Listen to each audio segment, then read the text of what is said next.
Hi there, my name is Victoria Bowler, and today we are talking about an approach to starting off the school year with review and assessment. When a new school year starts, a lot of us want to begin making music right away. We want to hit the ground running in terms of an active music curriculum that takes place within our students' classroom community. But in order to do that, we're going to want to figure out what students actually remember from last year. And we're going to want to figure out what our pacing should be moving forward. And this is where review and assessment come in, right? How are we going to know what students remember from last year? And hopefully we're asking ourselves as well, how can we keep our music class active while we are reviewing some of these previously learned concepts? So with that in mind, let's look at a few ways to approach this review and assessment process at the beginning of the year. We're going to do a couple things. We're going to clarify what assessment is and isn't in this context. We are going to talk about choosing what material to use. We're going to talk about the actual assessment process itself, and then some options for documentation. There's also a PDF that you might be interested in downloading, and that is in the blog post that goes along with this video. So I will link that below. Okay, let's jump in. Many of us come to conversations about assessment with some amount of baggage from teacher training or degree programs or professional development or administrative expectations or something like that. So let's clarify what I mean here a bit. When I discuss these terms, these are my definitions. I am talking about assessments as just how we know what students need from us next. I'm using grades to say that they are markings that are meant to show achievement. And then documentation is just preserving data through audio or video or text. We go into these distinctions a lot more in the assessment course, but for the purposes of this conversation, we probably don't really care about grades at all, right? We do care about assessments because that's the mechanism that is going to drive learning forward. And with that in mind, we know that the assessments might be documented in a couple of different ways, just depending on the situation. But the important thing to remember here is that the documentation is not the assessment. And we'll talk more about documentation towards the end of the video. It's also helpful to name that not all assessments need to be individual solo assessments. And in fact, here at the beginning of the year, most of us probably care a little bit more about how students are performing in an ensemble, right? Rather than a solo setting. So the assessment conversations that we're having today, those are all going to be taking place within an ensemble or a group activity. For a lot of us, we don't actually care if students have memorized a symbol and assigned it a Western notation name. What's actually more important, what's more valuable to us, is how students are embodying and interacting with the musical material. So since that's what we care about more than rote memorization, that's where we're going to start the assessment process. The review and assessment process I'm proposing here moves from singing and playing games, that's the doing, to noticing the musical characteristics of the material, that's describing, and then to assigning a vocabulary to use, that's the labeling, and then finally extending that knowledge with some sort of creative prompt, that's using. So we're going to walk through a couple different examples of all of these steps together. In the classroom though, even though we're separating them here, in the classroom it might not happen in such a neat and isolated way. Sometimes we might find that this whole process is happening in one single class, right? Like if it's something that students know very, very well. For other situations, just depending on what the summer looked like and what last year's instruction looked like and all of that stuff, for some students in some situations, it's going to take many classes to get to the end of this process. And that's why assessment is part of this, right? Because the data that we gather from students during these activities is going to inform the pacing. The first step of our process is actually to do the skill that we are assessing. This is the fun part. And this is actually the core assessment step. This is the most important part because everything else that we do later is going to come from these experiences. So let's look at a few examples. This is a rhythm circle game that goes to Catchy Song from the Lego Movie 2. And the form of the song is chorus, verse, chorus, verse, chorus. So really easy. And the movements for all of this, they're going to stay the same. So the chorus is always the same chorus motions. The verses are always the same verse motions, no matter what. Now, since this song is under copyright, I cannot play it here on YouTube, but you can find a link to the song in the video, in the blog post that goes along with this video. So this is basically just a rhythm routine that goes with the song.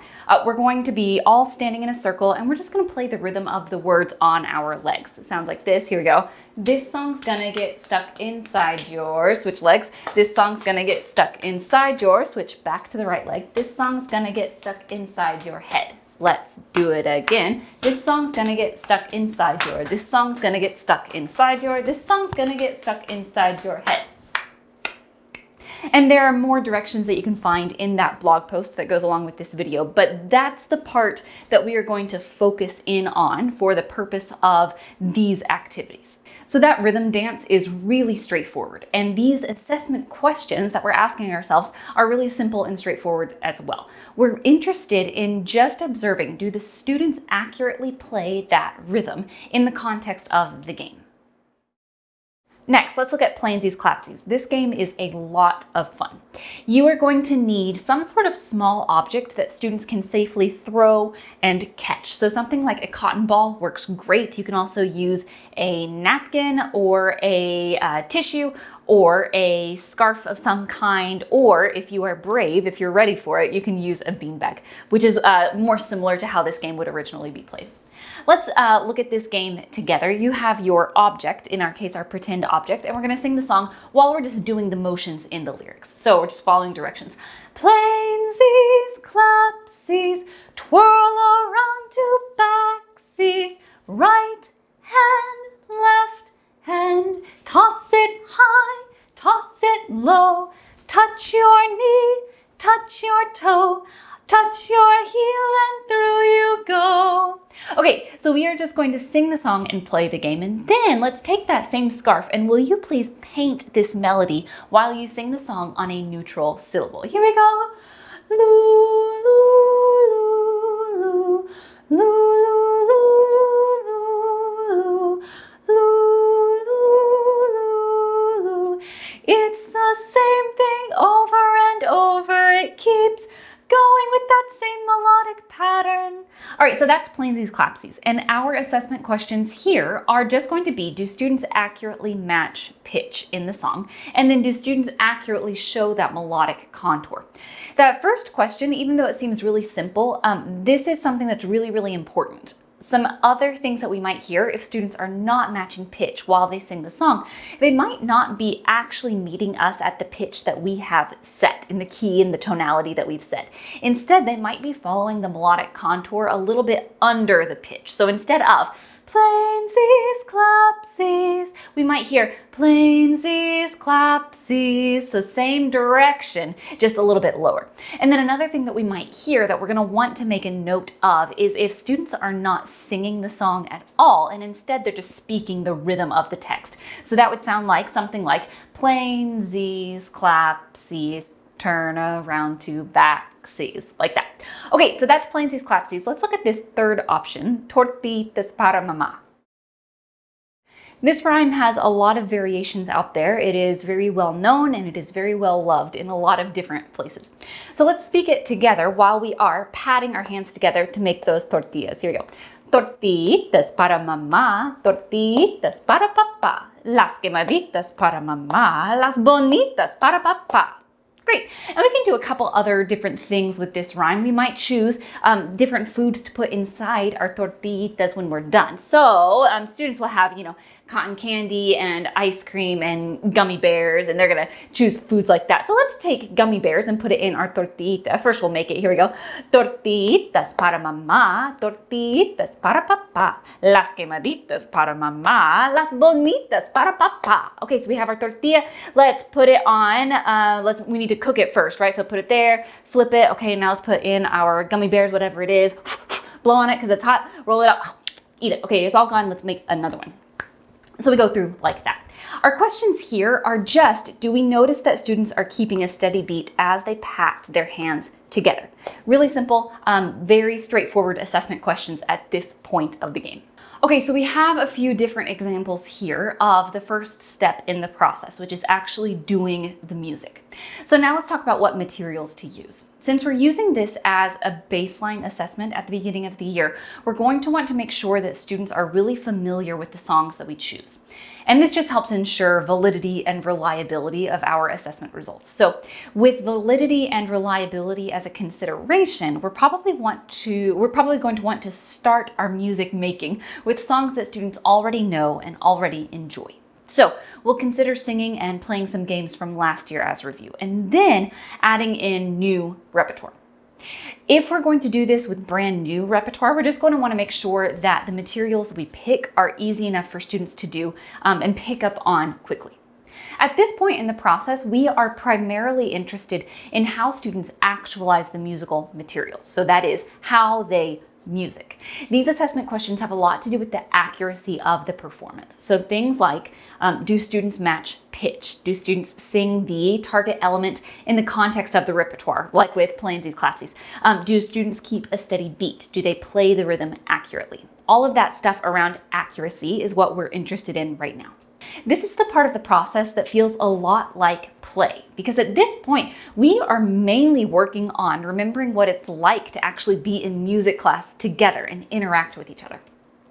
And then the information that we get here and the tone that we set for learning here, this is going to help us set the stage to move on to the next step in the process. In the next class, or in the same class, or maybe in several different classes, students might be ready to notice the musical features of the song material. So with the target element that we're talking about in an extracted phrase, students can notice the characteristics.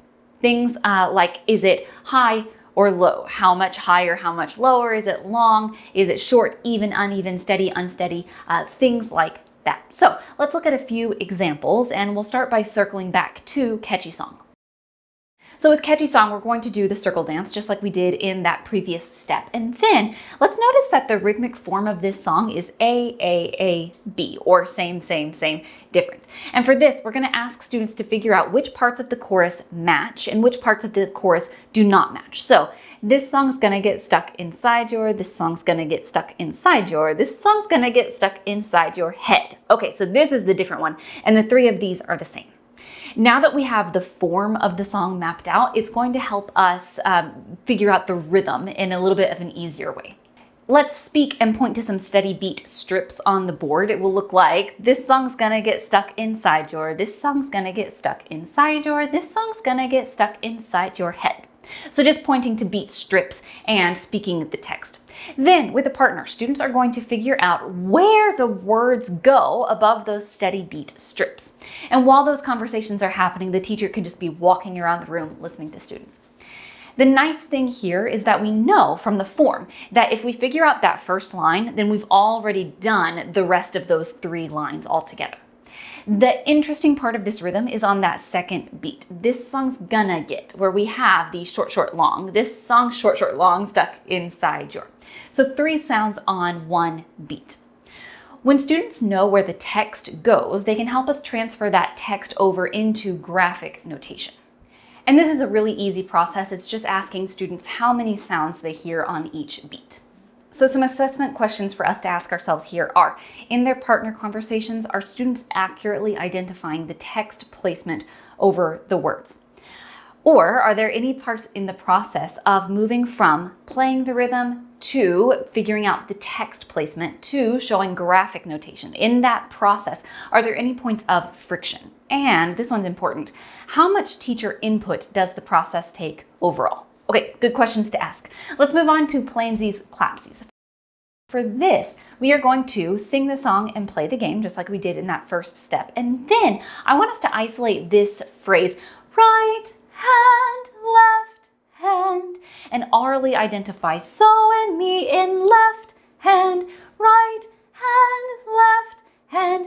These pitches sound like some that we know, left hand, engine, engine, number 9, snail, snail, snail, snail, hey, hey, look at me, rain, rain, go away, bell horses, right? This is a very familiar tonal pattern by this point, and that's something that students should pick up on very, very quickly. So right now we have right hand, so, mi. Okay, so let's make a silly song. We're going to sing right hand, and then let's use our hand signs for so and mi. You might be using the Kerwin hand signs in your classroom, and that is totally fine as well. So let's make our silly song together. Here we go. Right hand, so, mi. So now we've figured out so, mi in left hand. Great, so now with the scarf or the beanbag or the cotton ball or whatever it is that you are holding, will you please toss it on the highest word of our phrase? Here we go, right hand, so, mi. Great, so we've figured out that hand is the highest pitch. Is that higher than so, or lower than so, or the same as so? Right hand, so, mi, hand, so. Hand is the highest pitch in our phrase, and it is higher than so. Okay, so our assessment questions here. Do students orally identify that descending minor third pattern as so and mi?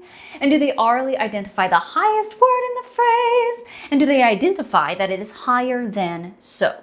And then same thing that we asked earlier, how much teacher input does this process take? Okay, let's go on to our third example, tortitas para mamá. So we're going to start by speaking the rhyme and making the tortillas just like we did previously.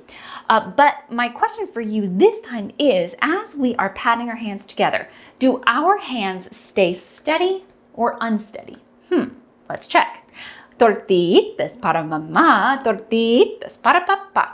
Okay, so they are steady. But hang on, do they stay steady the whole time or do they change anywhere in the song? Let's find out. And students will probably be shouting their answers at you and you just say, okay, well, let's check. Tortitas para mamá, right? And you go through the rhyme again. And the answer is our hands are steady and they are steady that whole entire time throughout the rhyme. Our assessment questions here, super easy. It's just, do students identify that the motions of the rhyme stay steady?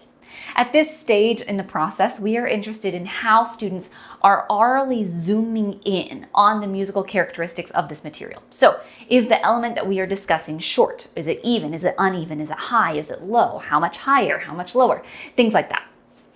This part of the assessment process is going to have a lot of different variables, and it's entirely possible, it's entirely likely in some cases, that in a single lesson, this step of the process, noticing and describing, is going to go straight into the labeling phase.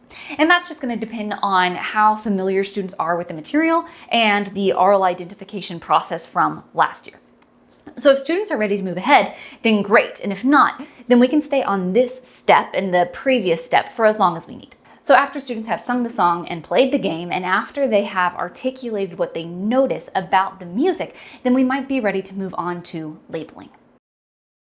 When we label an element, we are assigning it a common classroom vocabulary because real musicians call these elements many different things and they write them down in many different ways. And sometimes real musicians don't label these elements at all and they don't write them down at all. They just use them to make music.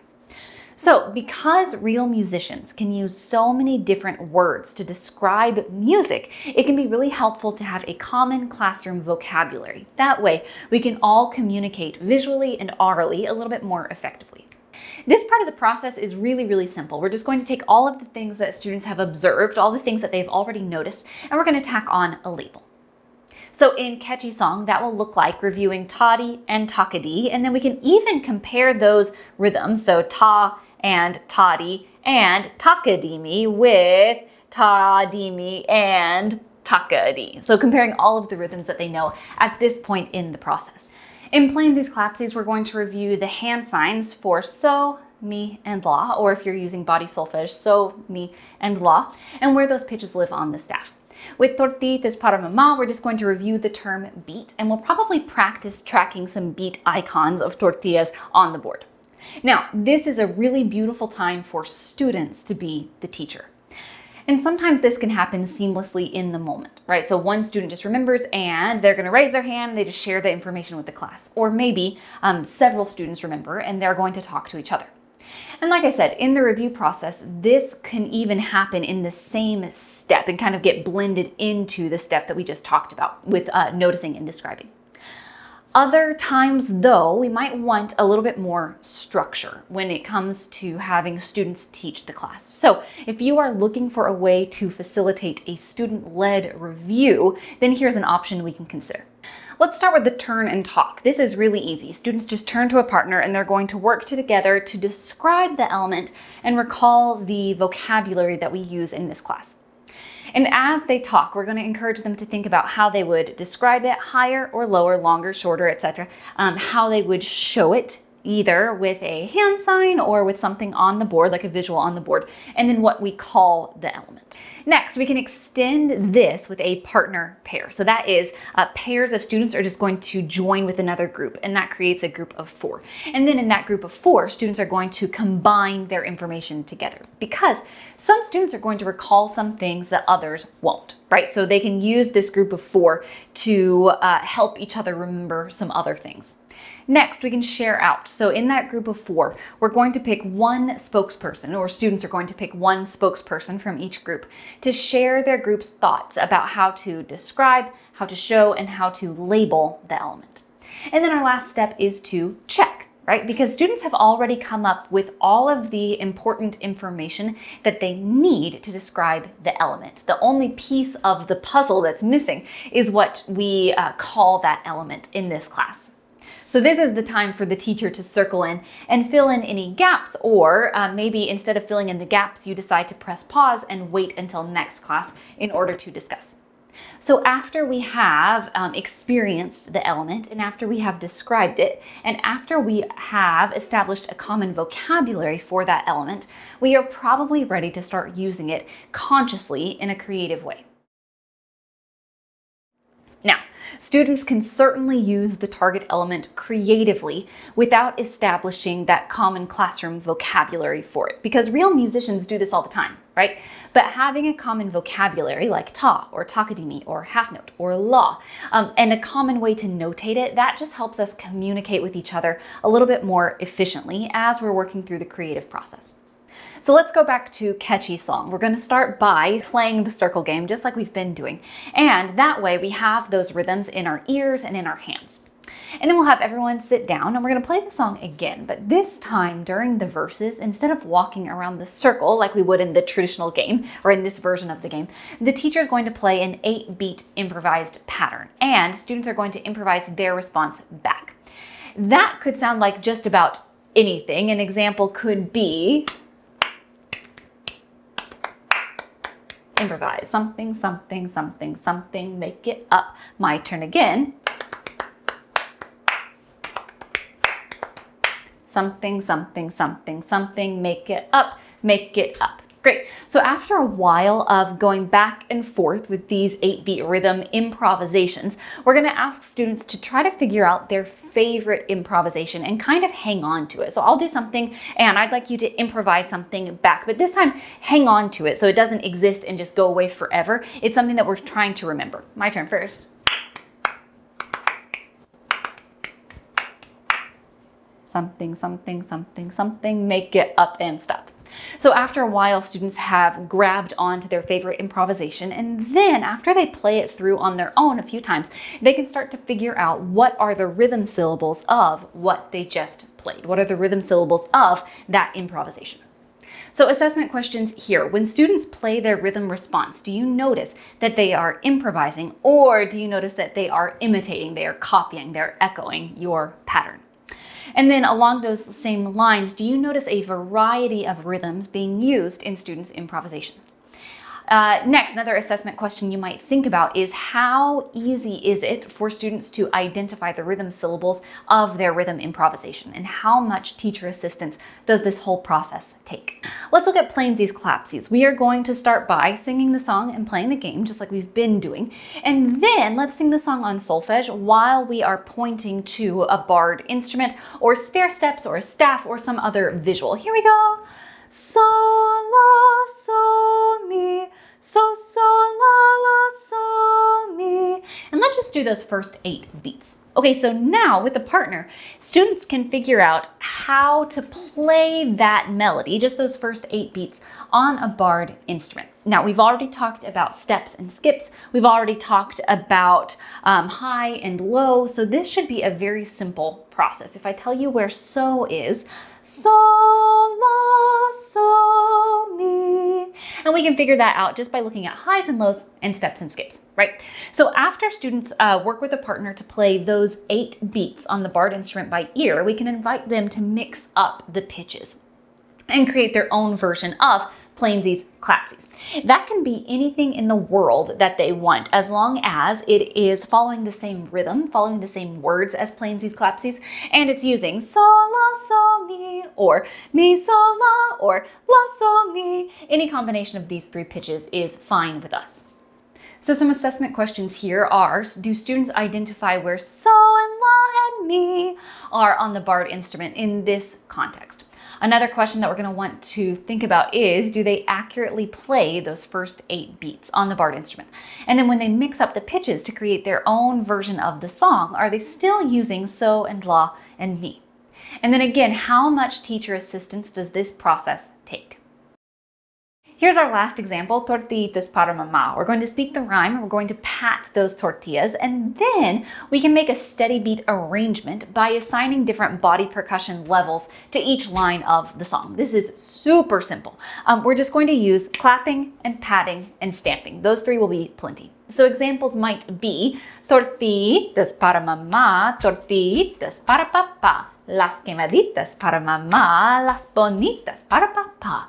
Or tortillitas para mamá, tortillitas para papá, las quemaditas para mamá, las bonitas para papá. Great. The assessment questions here are, how much flexibility do we see in students' steady beat performance? And then are there any body percussion combinations that seem easier than others? And there definitely will be. Okay, so that's the review process as a whole. We're going to start with active musicking, and then we notice the target element, and then we recall the vocabulary that we're using to talk about it, and then we use it consciously and creatively. I like that this process gets students actively engaged right away, and it avoids the paper and pencil, the binary right and wrong approach to review.